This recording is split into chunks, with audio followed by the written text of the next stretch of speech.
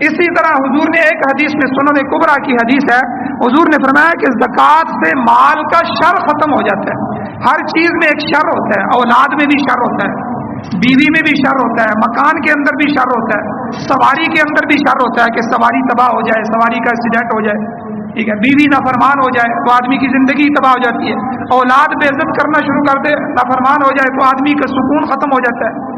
مال اگر نقصان دے دے، مال غلط خرچ ہو جائے، مال سے نقصان آنا شروع ہو جائے تو یہ مال کا شر ہوتا ہے۔ تو جو آدمی، حضور نے کیا فرمایا، مال میں سے زکوٰۃ نکالتا ہے، اللہ اس زکوٰۃ کی برکت سے مال کے شر کو ختم کر دیتے ہیں۔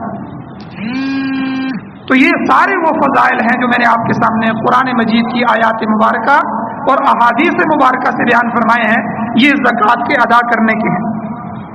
اور اسی طرح جب آدمی زکوٰۃ نہ دے، اس فریضے کو ادا نہ کرے، تو جہاں اللہ کی طرف سے انعامات ہیں، فوائد ہیں، وہاں اس فریضے کی ادائیگی میں غفلت کرنے والوں کے لیے قرآن پاک میں اور احادیث مبارکہ میں حضور نے بہت سی وعیدیں بھی ارشاد فرمائی، بہت سے عذاب بھی بیان فرمائے۔ چند وعیدیں میں آپ کے سامنے پیش کرتا ہوں۔ سب سے پہلے سورہ توبہ کے اندر اللہ فرماتے ہیں، جو آیت میں نے خطبے کے اندر پڑھی ہے، اللہ کہتے ہیں والذین یکنزون الذهب والفضة، وہ لوگ جو سونے اور چاندی کو جمع کرتے ہیں، ان کا خزانہ بناتے ہیں، اتنے تولے سونا میرے پاس ہے، اتنی چاندی میرے پاس ہے، اتنا مال میرے پاس ہے، اتنا بینک بیلنس میرے پاس ہے، جمع کر رہے ہیں والذین یکنزون الذهب والفضة ولا ينفقونها في سبيل الله، پھر وہ اس میں سے اللہ کے راستے میں خرچ نہیں کرتے، صدقات نہیں دیتے، زکوٰۃ کا موقع آتا ہے زکوٰۃ نہیں دیتے، فبشرہم بعذاب علیم، پہلی وعید اللہ نے یہ فرمائی کہ اے میرے نبی، آپ ان کو دردناک عذاب کی خوشخبری دیں۔ اللہ اس وجہ سے، ان کے اس عمل کی وجہ سے اللہ تعالیٰ ناراض ہوتے ہیں، ان کے مقدر میں دردناک درد دینے والا عذاب جہنم کا لکھ دیتے ہیں۔ پھر دوسرا، کل قیامت کے دن حضور نے، قرآن نے کیا فرمایا کہ یوم یحمى علیہا فی نار جہنم، قیامت کا دن ہوگا، اللہ تعالیٰ اس مال کو گرم کریں گے، اس کا سارا مال سونا چاندی آگ میں تپایا جائے گا، گرم کیا جائے گا، فتقوى بها جباہهم وجنوبهم وظہورهم، پھر اللہ فرماتے ہیں کہ ان کی پیشانیوں کو، ماتھوں کو، ان کے پہلوؤں کو، ان کی پیٹھوں کو اسی مال سے داغا جائے گا، اسی مال سے ان کو زخمی کیا جائے گا۔ وہی گرم راڈ سونے چاندی کے، وہی مال کے جو گرم تپے ہوئے راڈ ہوں گے، وہی ان کی پیشانیوں پہ لگائے جائیں گے، پہلوؤں پہ لگائے جائیں گے اور پیٹھوں پہ لگائے جائیں گے۔ علماء نے یہاں عجیب نقطہ لکھا ہے کہ اللہ تعالیٰ نے یہ ترتیب کیوں بیان کی۔